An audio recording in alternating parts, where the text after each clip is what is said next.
What's going on, everybody? This is Iyari with you, the People's Champion, here to talk to you about Islam. Islam is a topic that's been in the news a lot, especially with the Palestinian issue. So Islam is at the forefront, and there are a lot of people who are making statements about Islam and the Muslims, and I feel that these statements they're ill-informed. You don't know very much about Islam. You don't know much about Muslims. You don't know about the religion. And you're steadily being fed things by the media, whether it's people's opinions on social media or by the negative connotations that movies portray or the general vibe that's in your particular country. I know in my country, since I was a child, the overall opinion about Islam has been a negative one. And this is coming from a person who is an American and became Muslim. And I'm telling you that since I was a child, that is the perceived opinion about Muslims. However, this is starting to change. So I decided it's my duty to do what I can to change the opinions that people have about Islam and the Muslims, and to educate people about Islam and the Muslims, and to call you to this beautiful religion that we have, because indeed it is a beautiful religion.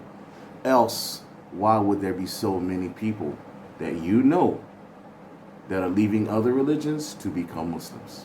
So let's just talk about the basics. What is Islam? Islam is 5 things. These 5 things comprise what is Islam. These are the bare minimum that we need to have in order for us to say this is Islam. So the first is the testimony of faith. And it's just a declaration of faith that you declare. In Arabic, you say, Ashhadu an la ilaha illallah wa anna Muhammadur Rasulullah. That you bear witness, you testify that there is no deity worthy of worship except Allah, and that Muhammad, sallallahu alaihi wasallam, peace and blessings be upon him, is his messenger. And you believe that the Prophet Muhammad is the finality of prophets. The second thing is to believe in prayer.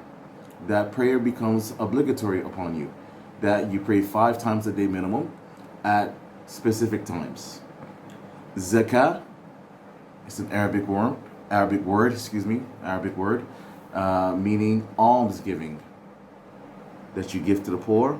Fasting in Ramadan, and this is the time that we're in right now, Ramadan, where we fast from sunrise to sunset, and we abstain from eating and drinking and other activities.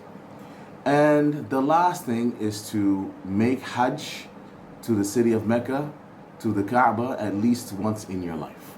So these 5 things are what comprise Islam. Of course, there are many other things that come along with that, but in general, this is Islam. So I'm starting like this because it's important for us to have an agreement upon terminologies. There will be some people that want to come to you and tell you, Islam is this, Islam is that. And generally, from these people's definitions are where problems start occurring within our religion and people start getting bad opinions. So this is why I'm starting in this particular way, because in our tradition, the angel Jibril, he came to the Prophet Muhammad, and he asked the Prophet Muhammad, what is Islam? And the Prophet Muhammad, sallallahu alaihi wasallam, he said these 5 things, that this is Islam. So this is what I'm starting with. I'm telling you what the Prophet told us. So we're going to go through each one of these parts. We're going to expand just a little bit. We're not going to go deep into details, but this is just so that you can have some information to come away with, and you can at least you're not going to be a scholar, but you will have an idea of what is Islam.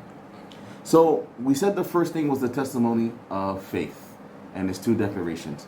The first of which was La ilaha illallah, that there is no deity in reality worthy of worship except Allah. This is the fundamental, this is the most important aspect of Islam, and the Muslims say this is the most important aspect of life in general. That in Islam we have an uncompromising, an unrelenting monotheism. And I would dare say, outside of the Jews, there is nobody else that takes monotheism as seriously as we do. We believe that this monotheism is just a continuation of God's message, that God sent down one message, one message from the beginning of time to the end. We believe that this is the message that God gave Adam. When Adam was created, this was what he was supposed to understand. La ilaha illallah. There is no deity except Allah worthy of worship in reality. This was the message given to Adam. And this is the same message given down to all the prophets. Abraham, Noah, on and on and on. All the prophets had to say, even down to Jesus. This is the message that the Muslims are bringing. That there has been one religion. Maybe the acts of worship change, but the message of the religion is one. With this, we affirm that the books that Allah has sent to the prophets, we have to believe in them. So we believe in the books sent down to Jesus. We believe in what was sent down to Moses, to David. We believe in all of these books. However, we say that over time, these books were changed. And therefore, there was a need for books to be sent. And finally, the Quran was sent. And Allah has given this promise that this book will not be changed. Until today, this is the claim that the Muslims we proudly say, our book has not been changed. It is the ultimate truth. We disavow the divinity of Jesus. And this is very important because I'm talking probably mostly to a Christian audience, outside of the Muslims, hopefully. We disavow any divinity for Jesus. Jesus, in the Muslim tradition, he's a beloved prophet. He's one of the most important prophets, 5 most important prophets. However, he is just that. He is a prophet. He was a man who ate and everything else that comes with eating. He was a human. We affirm the finality of the prophethood of Muhammad sallallahu alaihi wasallam, that there will be no prophet to come after him. And every prophet before him that we can verify from the Quran or from the statements of the prophet, we affirm them. We affirm all of these prophets. So anybody coming after Joseph Smith, Ghulam Ahmed, any of these people who come now claiming to be prophets, we ignore them, as this is not Islam. The salah, the prayer. The prayer is 5 times a day and is done at certain prescribed times, depending on the position of the sun. So this is also a very important aspect of Islam, because the Prophet Muhammad told us that the condition between us and the disbelievers is the prayer. So this is a very important aspect of Islam. So we have 5 prayers. We have Fajr, which is done in the morning time, right after the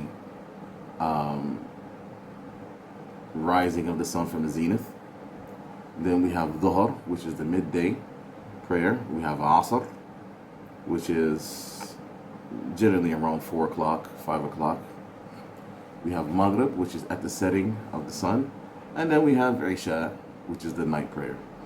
Now, these 5 are obligatory. We have to pray them. And some of you may be thinking, oh my God, 5 times a day, pray 5 times a day? It's really not that big of a deal. It's 2 or 3 minutes, 5 at most. But the issue is, why are we praying? The prayer is a connection that you're having between you and your Creator. So is 5 times a day, is it really that difficult? I would say no. It's not that difficult.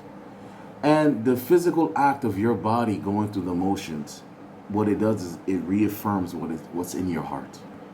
So for us, 5 times minimum is what we do. But most people pray more than this. There's some prayers that you can do before and after. There are prayers that people wake up to do in the middle of the night. There are prayers you do at certain occasions, coming in the house, when you enter the mosque. So generally, people pray more than just 5 times a day. So it's not that big of a deal. Zakat. Zakat in general can be thought of almsgiving, as we said at the beginning. So at the end of the year, of the Islamic year, Ramadan, at the end of Ramadan, you give 2.5% of your wealth to the poor and to the needy.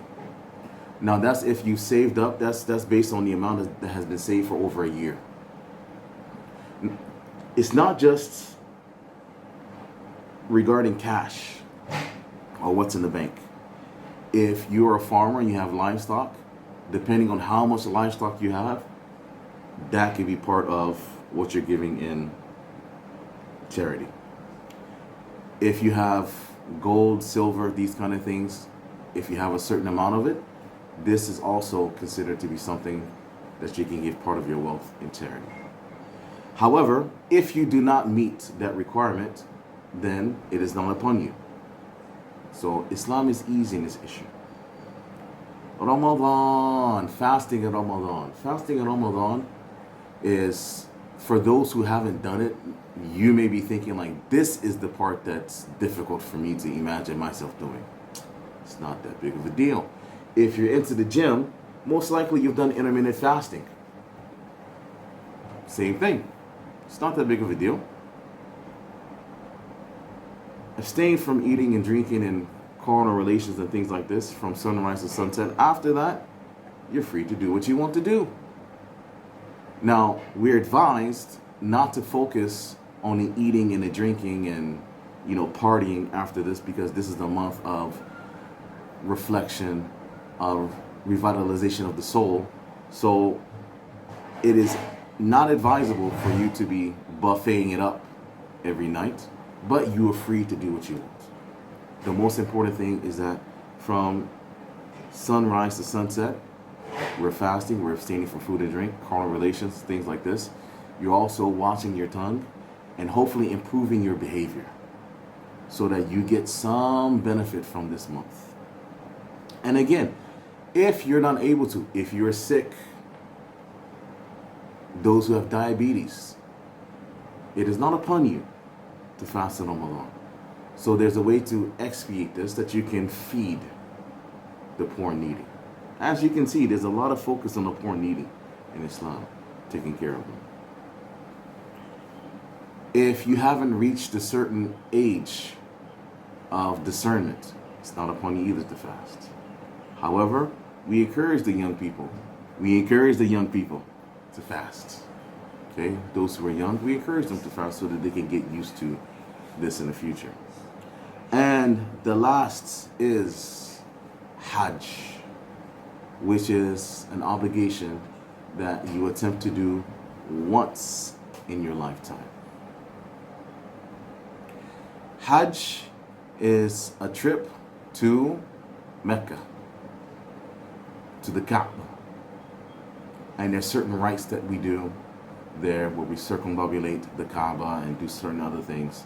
But we can get more into detail on each one of these. I just wanted to give you guys the basic outline of the minimum, what is the basics that we can all agree upon, what is Islam, so that going forward, we've agreed upon the terminology, what is Islam, and then we can expand further on this. So as usual, I say to you all, smile, stay classy, and have a good day.